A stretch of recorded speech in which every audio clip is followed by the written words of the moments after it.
That's quite an act to follow. I do want to thank each and every one of you for being here. It is really a privilege to be in Lincoln City today and have the opportunity to talk to you and then the listeners on the radio. You know, it was 40 years ago that my wife and I and our first child moved to the South Coast at Coos Bay. I was a math teacher, beginning a career, and getting to know a new community. And what I felt comfortable about was it was the same kind of community I left. I grew up in Port Angeles, Washington, spent my life growing up in Aberdeen and Hope William in the summers, because that's where my father was from. And when I came to Coos Bay, it was kind of like, whoa, I've been here before. This was exactly like the people I knew before. And as a math teacher, I had the opportunity to spend some great time helping kids understand what they needed to know. I brought it with me, the fact that I was a dyslexic, hyperactive ADHD child. A real pain for my parents, and a difficult time learning. But I figured out how to make that work for me. And I took that passion about how do I help other kids who have similar problems change their lives, because my life was changed. And I had a great opportunity to do that as a teacher and then principal of Marshfield High School for 32 years.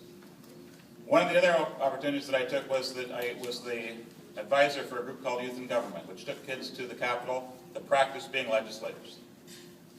We had a great time. Conservatives, liberals, independents, all those kids with all those ideas, trying to come up with ideas that would make Oregon a better place. And I talk to them all the time about, remember, it is only you who can really make a difference later on. You can't wait for other people to make that difference. And so when I retired and there was an opening, one of my mentors, your current Senator Berger, was moving from the House of Representatives to the Senate, I realized that I needed to stand up and run for office. And so I ran, was elected, against a really good friend. We had a great campaign. We worked hard about explaining our positions. I won. She's been grateful ever since. We've talked about that repeatedly. But the real issue that came to me was that, how do I represent this place I love? I came here because I love it here. I have grown to unbelievably love the coast, and I don't want to leave, and all my children have left, because that's where they had to go to find jobs.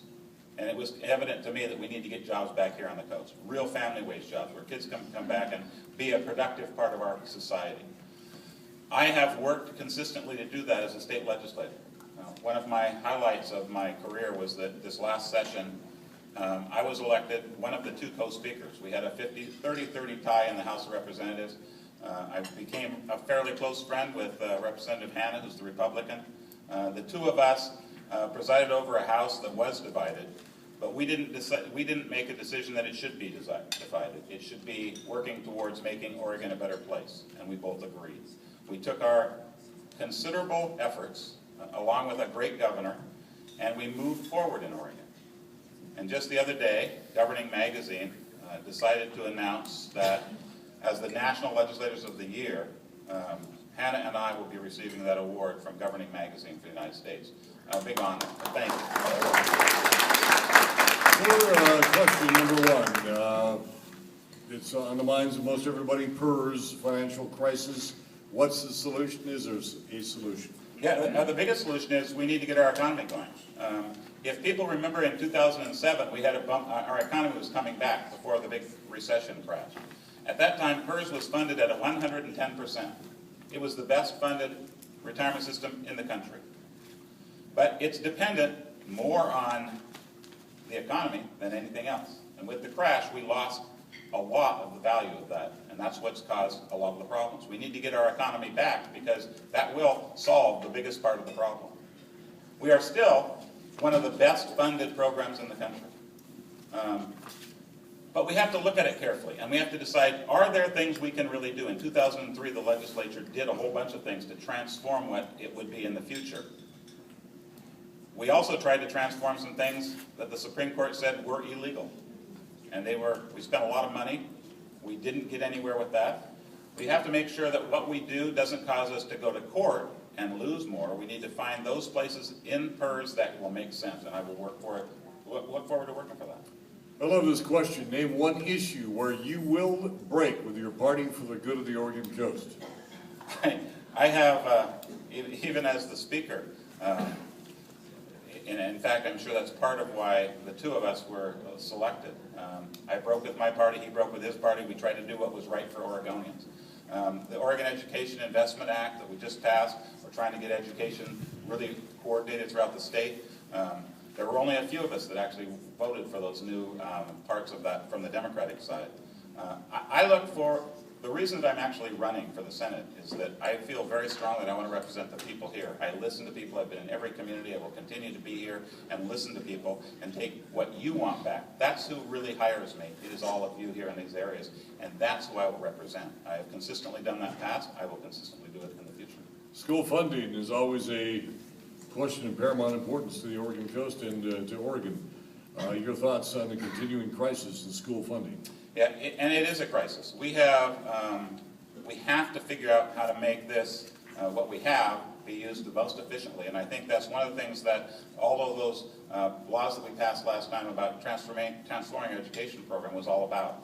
We have to figure out how do we have a seamless system from preschool all the way through college that uses every dollar as wisely as it possibly can be used. And I stand ready to continue to work on making sure all of those things happen. Next, we did medical transformation last time. It is supposed to, and I believe that it will, save billions of dollars over the years to come. In doing that, we need to reinvest that money in things like education and in senior programs like Project Independence. And Mr. Roblin, you've got 1 minute of summation for your candidacy, please.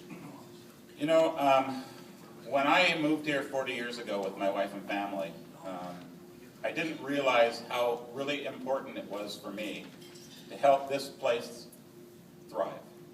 I came to a Coos Bay at a time when there were 20 mills on the bay and there were lots of activities for kids. And my high school had 2,000 kids. In Coos Bay today, that same high school has just about 800 kids. We have been in a recession for 20 years.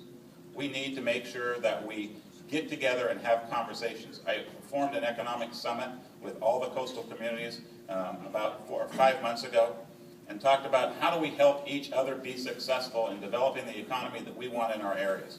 I was at the board meeting in Newport to make sure when they were talking about log exports that I was there to look at what was happening with Peavin Brothers, and I am supportive of that particular issue. We have 4 sustainable seafood harvests in our state, unlike any place in the world, because we have fishermen that make those things happen.